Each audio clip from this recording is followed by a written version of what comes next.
1927 সালের বন আইন দিয়ে 2025-এর বাস্তবতায় দাঁড়িয়ে বন সংরক্ষণের কথা আসলে ভাবাই যায় না। কারণ ব্রিটিশ রাজরা এই দেশে এসেছিল আমাদের বন রক্ষা করতে না, তারা রেভিনিউ কালেক্ট করতে এসেছিল। কিন্তু এখন বনটা আমাদের জলবায়ু পরিবর্তনের হাত থেকে আমাদের বাঁচাবার জন্য অন্যতম একটা ইকোসিস্টেম, সেটাকে আমাদের ওইভাবেই দেখতে হবে।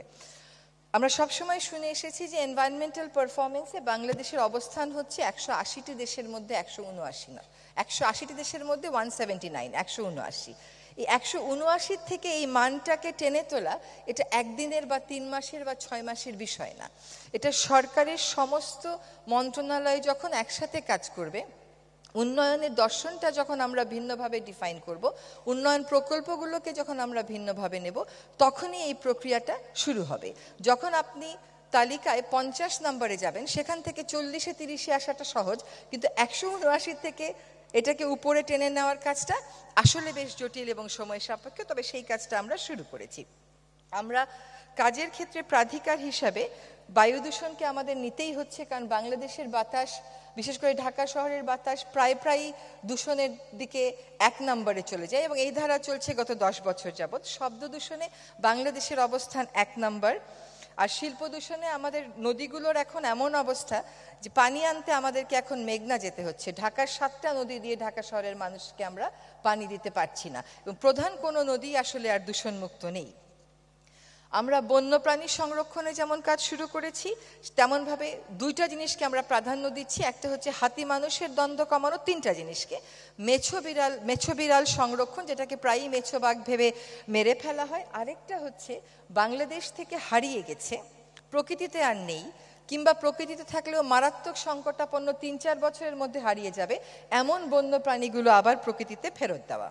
আরেকটা হচ্ছে 2002 সালে পলিথিন শপিং ব্যাগের উপর আরোপ করা যে নিষেধাজ্ঞা, ওটা 2024-এ এসে কার্যক্রম আমরা শুরু করেছি বাস্তবায়নের। এই নিষেধাজ্ঞা কিন্তু আমরা আরোপ করিনি, আরোপিত নিষেধাজ্ঞা বাস্তবায়নের কাজটা আমরা করছি। আরেকটা হচ্ছে প্রবাল সমৃদ্ধ সেন্ট মার্টিনের প্রাকৃতিক পরিবেশ ফিরিয়ে আনা আর পাহাড় সংরক্ষণ। পাহাড় সংরক্ষণ একটু ছোট করে বলি। বাংলাদেশের 19টি জেলায় পাহাড় ছিল, এখন আছে 18টি জেলায়। 18টির মধ্যে চট্টগ্রামের 3টি জেলা, বান্দরবন, খাগড়াছড়ি, রাঙামাটি, এগুলোতে আমরা আর পাহাড়ের তালিকা করিনি। বাকি 15টি জেলার পাহাড়ের তালিকা করা, দাগ খতিয়ান সহ, মালিকানা সহ আমরা চূড়ান্ত করে ফেলেছি। আমি পরের যে আইনগুলোর কথা বলছি সেখানে না গিয়ে শুধু একটা ছোট কথা বলি। আমাদের দেশে বন বিভাগ আছে, কিন্তু আমাদের বন্য প্রাণী নিয়ে কাজ করবার জন্য আলাদা কোনো উইং নেই। আমরা মনে করি যে বন্য প্রাণী সংক্রান্ত যে আইনটা আছে সেখানে সামান্য একটু পরিবর্তন এনে ক্লাইমেট চেঞ্জ ট্রাস্ট ফান্ড যেরকম করা গেছে, ওরকম বন্য প্রাণীর জন্য যদি একটা ট্রাস্ট ফান্ড আমরা ক্রিয়েট করতে পারি, তাহলে এই দিকে আমরা মনোযোগ আকর্ষণে সক্ষম হব। আমাদের দেশে 3টা নদীকে বলা হচ্ছে সবচেয়ে দূষিত: হারিধোয়া, লবণদহ এবং সুতান।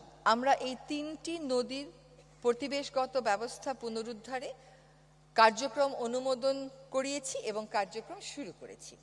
জলবায়ু পরিবর্তন ট্রাস্ট ফান্ডের অধীনে আমরা 41টি মতন প্রকল্প অনুমোদন দিয়েছি। বিভিন্ন সরকারি সংস্থার প্রকল্পগুলো বেশ ভালোভাবে যাচাই বাছাই করে এই কাজটা করা হয়েছে। দেশের নদ নদীর তালিকা আমরা চূড়ান্ত করে ফেলেছি। বিশ্বব্যাংক এবং এডিবির সহায়তায় আমরা 20টি খাল এবং 4টি নদী পুনরুদ্ধারে কাজ করছি। তার মধ্যে তুরাগ নদীর ব্যাপারে সমর্থন, আর্থিক সাহায্য যে পাওয়া যাবে সেটা আমাদেরকে প্রতিশ্রুতি দেওয়া হয়েছে, এবং অন্য কাজগুলো আমরা আশা করি আমাদের সময়কালীনে আমরা শুরু করতে পারব। আমরা এটা বাদেও আর মোট 17টি নদী যেগুলো বেশি দূষিত বা বেশি পরিচিত, যেমন বড়াল, করতোয়া, লৌহজং, সেগুলো পুনরুদ্ধারের কাজে শুরু করেছি। আর নদীর স্বাস্থ্য রক্ষায় আমরা একটা নতুন কনসেপ্ট নিয়ে এসেছি, এটা হচ্ছে হেলথ কার্ড দেওয়া। ঠিক যেরকম মানুষের হেলথ কার্ড থাকে, ওরকম নদীরও একটা হেলথ কার্ড থাকবে। আমরা পিরিয়ডিক্যালি ওটা মনিটর করে করে দেখাবো নদী দূষণের অবস্থা কী। নদী থেকে এবার একটু বনে আসি। আমরা 3 ধরনের বনকে বেছে নিয়ে সেখানে কার্যক্রম শুরু করেছি। একটা হচ্ছে এভারগ্রিন ফরেস্ট চুনতি অভয়ারণ্য, 2 হচ্ছে পাতাঝরা বন শালবন, 3 হচ্ছে আমাদের উপকূলীয় বন সোনাদিয়া বন। এখানে বেজা আমাকে অনেক সাহায্য করেছে। সোনাদিয়া বনটা তাদেরকে ইকোনমিক জোন করার জন্য দিয়ে দেওয়া হয়েছিল, তারা সেটা আমাদেরকে ফেরত দিয়েছে। আমরা এটা আমাদের হাতে পাওয়ার শেষ ধাপে আছি, তবে আমরা পরিকল্পনাটা করে ফেলেছি এবং কাজও শুরু করব।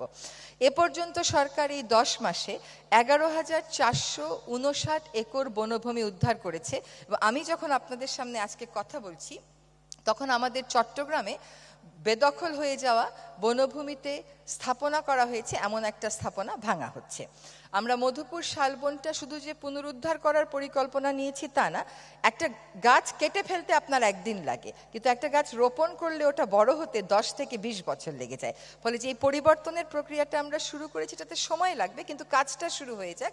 আমরা চুনতি অভয়ারণ্য থেকে আকাশমণি সরাচ্ছি যাতে করে হাতির উপযোগী বনটা হয়। এই বনের 15,000 একরের মধ্যে 20,000 একরের মধ্যে 5,000ই বেদখল, আর 5,000-এ আছে আকাশমণি। এই আকাশমণি সরিয়ে হাতির উপযোগী যদি আমরা করে ফেলতে পারি, তাহলে হাতি মানুষের দণ্ডটা কমে যাবে।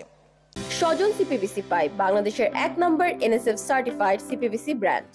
দেশে প্রথমবারের মতন আমরা একটি জলাভূমি নির্ভর প্রাণী অভয়ারণ্য ঘোষণা করেছি, আরেকটিও ঘোষণার চূড়ান্ত পর্যায়ে আছে। আমরা রাজুকের সাথে মিলে পূর্বাচলে বিশেষ জীববৈচিত্র্য এলাকা হিসেবে 144 একর বনভূমি রক্ষায় কাজ করছি। কৃষি মন্ত্রণালয়ের সাথে মিলে আমরা আকাশমণি এবং ইউক্যালিপটাসের ব্যাপক চাষ এবং রোপণ করা এবং বিক্রি করা সেটার উপরে নিষেধাজ্ঞা আরোপ করতে পেরেছি। বায়ু দূষণ রোধে আমাদের national air quality management plan এই সরকার অনুমোদন দিয়েছে। আমরা বায়ু দূষণ রোধে জিরো সয়েল কর্মসূচি হাতে নিয়েছি। স্থানীয় সরকার ঢাকা উত্তর এবং দক্ষিণের সাথে মিলে আমরা ঢাকার সমস্ত উন্মুক্ত মাটিকে সবুজ, অন্তত ঘাস দিয়ে হলেও ঢেকে দেওয়ার চেষ্টা করব। আগামীকাল আসলে আমাদের এখানে চীন দেশ থেকে 3 জন বিশেষজ্ঞ আসবেন। তারা চীনের বেইজিং কিভাবে 5 বছরে বায়ু দূষণ 35% কমিয়েছেন সেই অভিজ্ঞতা আমাদের সাথে শেয়ার করবেন, এবং আমাদের kick off point national air quality management plan অনুযায়ী কি হতে পারে এটাও নিয়ে আমরা আলোচনা করব। বিশ্বব্যাংকের সহায়তায় আমরা বায়ু দূষণের নতুন কার্যক্রমের অনুমতি পেয়েছি, যেখানে আমরা ফজল ভাইয়ের মন্ত্রণালয় ইলেকট্রিক ভেহিকেল আনবে। আমরা নো ব্রিকফিল্ড জোন আসলে ঢাকার আশেপাশে করা যায় কিনা সেটা একটু চিন্তা করব। পলিথিন ব্যাগ মুক্ত একটা সমাজের স্বপ্ন দেখি, তার প্রথম ধাপ হিসেবে দেশের সকল সুপারমার্কেট এখন পলিথিন মুক্ত করা হয়েছে। আমরা এখনো কাঁচা বাজার বা অন্যান্য জায়গায় চ্যালেঞ্জের মধ্যে আছি, সেখানে আমাদেরকে বিকল্প যেমন দিতে হবে, সেখানে আমাদের বস্ত্র এবং পাট মন্ত্রণালয় এগিয়ে এসছে, তেমনিভাবে আমাদেরকে অভিযানও করতে হবে। আমরা স্বরাষ্ট্র মন্ত্রণালয়ের সহায়তায় গাজীপুরের সকল পলিথিন ব্যাগ উৎপাদনকারী ফ্যাক্টরি যেগুলো অবৈধভাবে পরিচালিত হচ্ছিল সেগুলো বন্ধ করে দিতে সক্ষম হয়েছি। এখন আমাদেরকে 17টি একবার ব্যবহার্য প্লাস্টিকের তালিকা আমরা করেছি। আমাদের যুদ্ধটা প্লাস্টিকের বিরুদ্ধে না, একবার ব্যবহার্য প্লাস্টিকের বিরুদ্ধে। আমাদের কার্যক্রমটা হচ্ছে একবার ব্যবহার্য প্লাস্টিককে টার্গেট করে, এবং আমরা উৎপাদনকারীর সম্প্রসারিত দায়িত্ব, যেটা বিশ্বের অনেক দেশেই হচ্ছে, যেমন একটা প্লাস্টিকের বোতলে কোমল পানীয় দেয়, সেটা কালেক্ট করে নিয়ে রিসাইকেল করবে, এটারও নীতিমালা চূড়ান্ত করে ফেলেছি।